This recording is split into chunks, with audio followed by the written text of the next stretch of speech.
go ahead, share those cookies. Hi everyone, it's Sherry. I hope that you are having a wonderful day. I'm going to show you a fabulous way to share those cookies. Stay tuned.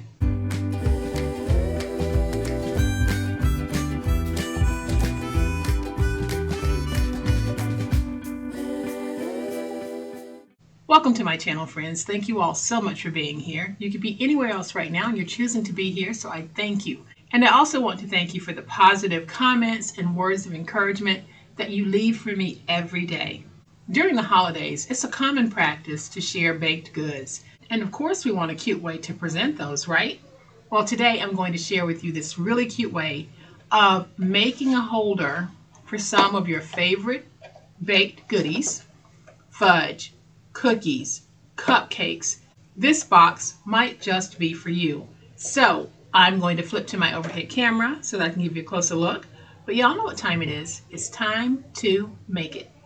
All right, so here is our super sweet little box. When finished, it is approximately 5 by 4.5, and it is 3 inches deep.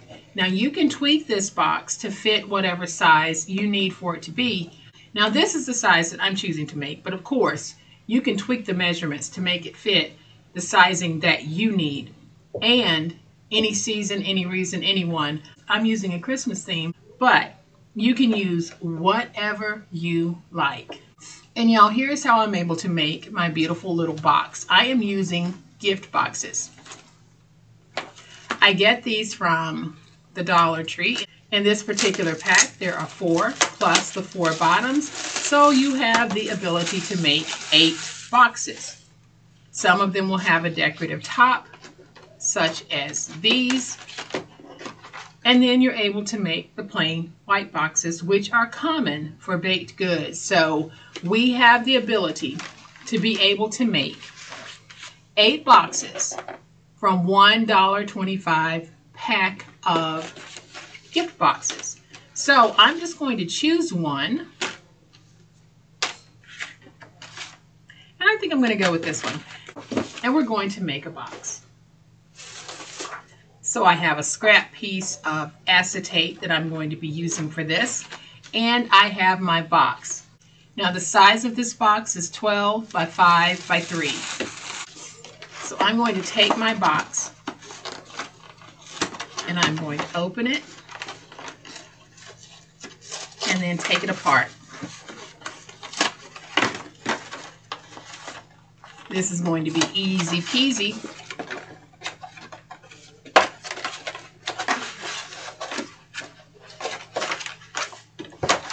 So then on one end, I am going to remove the wing tabs. So let's just go ahead and cut these out like that. So now I'm going to bring in my scoreboard. I'm going to fold this under because I want to go ahead and score at 4.5. Then let's take it and turn it around to this end where we have those pieces removed. Let's fold that under, and we're going to score at 4.5. Now we are going to fold and burnish all of our scores.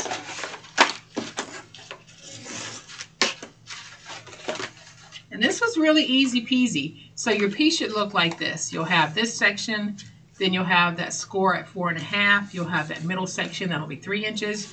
And then you'll have this section that is 4.5. So now I want to cut out the window for the acetate. And the way that we do it is we have our flap here that does not have any ends. We're going to take this piece and we're going to put it in between this panel, the middle panel, and this panel. Place it wherever you want. And I'm using a piece that is cut at 4 by 6. So I am just going to put some tape on this just to hold it down. Now I can take this piece and I'm going to overlap between this panel and this panel. I'll put it down like that. Then I'll use my finger blade just to go in and cut out my opening.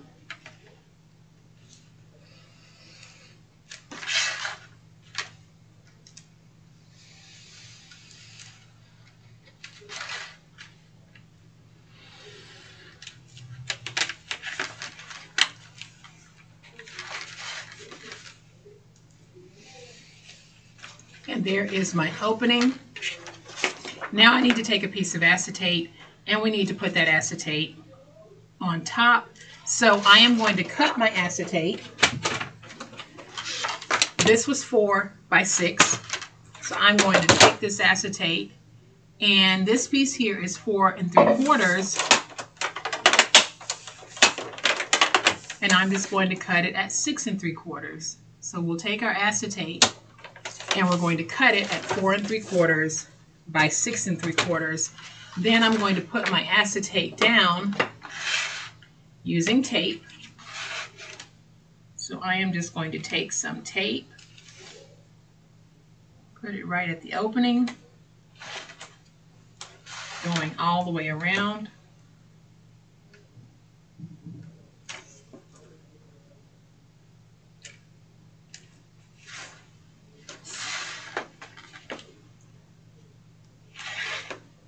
And then I'm also going to put some tape along the edges of the acetate.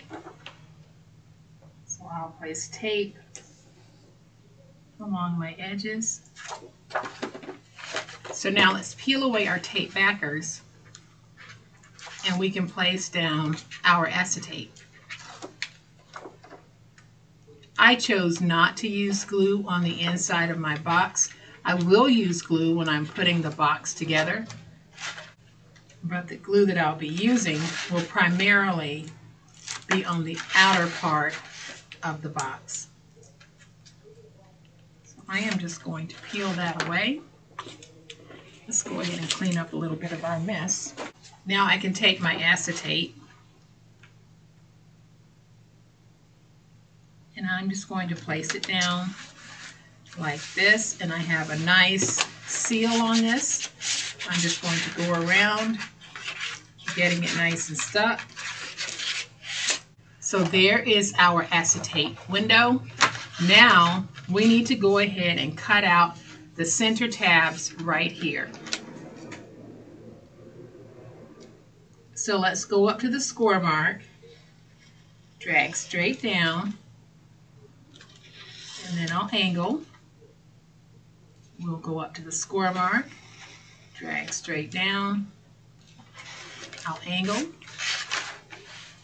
do the same thing over here.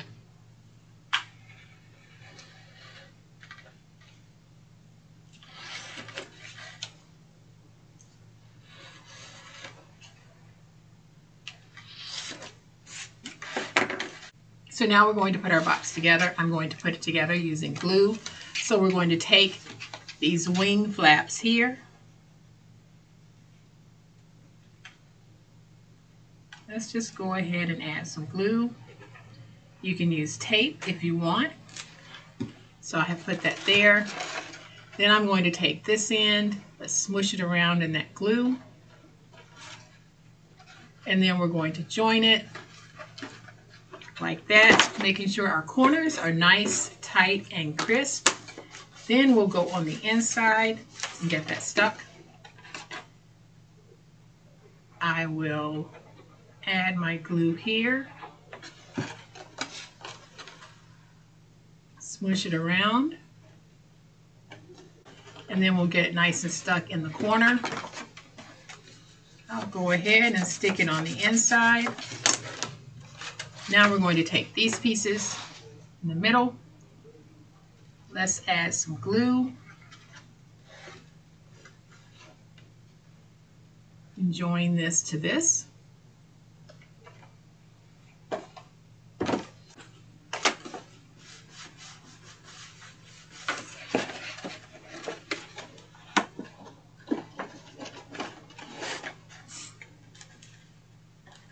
And then we'll add our glue to this tab here.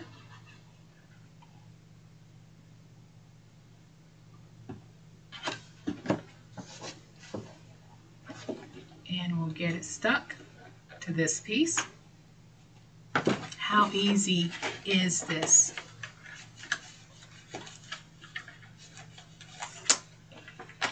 And now I'm going to take these pieces, and they have that foldable section there. We're actually going to remove a portion of this, and let's cut on that line to remove that piece.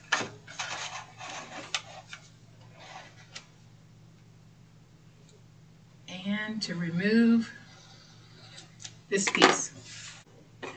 I'm going to take my scissors, and I just want to round my ends a little bit.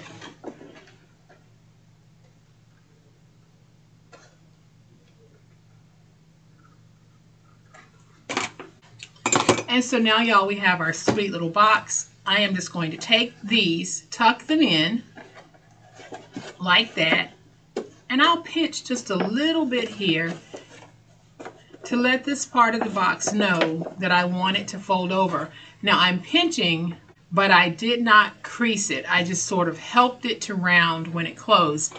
Now when you do this, you might also notice that you have a little pointy there. I am just going to round this little pointy so that it follows the shape of my box. And y'all, there is my little dessert box, see-through from the back to the front. Now, what I'm going to do is, I don't have any large parchment sheets and I don't have any cookie bags, but I do have these smaller parchment sheets, and I would make sure that if I'm putting my food item in this box, I would probably enclose mine in a plastic bag and then put the plastic bag inside of my box just to protect my sweet little cookies. I do have some cookies. I didn't bake these. I got these from Aldi because I wanted to be able to show you the cookies in the box. So I'm just going to put some of these in. They won't be in all neat, but it'll give you an idea.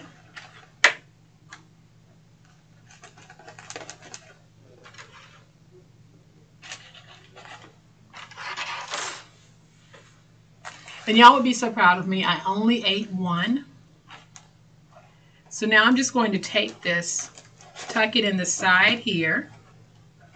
And like I said, my cookies would be way more protected than they are right now. But for all of my baker friends out there, isn't this an awesome little way to package your baked goods? You can then take some Christmas twine and tie a nice little bow and put a tag on this, and it is ready to give. Or if you sell baked goods at a craft fair, this is also a great way of presenting them for sale. So I'm going to bring this one back in so that you can see both of our boxes.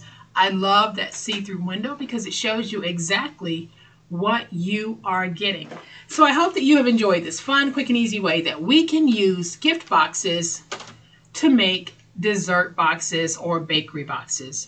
If you have enjoyed this video, and I certainly hope that you have, please hit the like button. If you're not a subscriber to my channel, all day, every day, this is what we do, and this is how we do it. So I would love to have you join. Hit the subscribe button and make sure you hit the notification bell so that you'll know when I upload a new video. As always, my friends, please be safe, be kind, and be the reason someone smiles today. Happy crafting, and we'll chat later. Bye.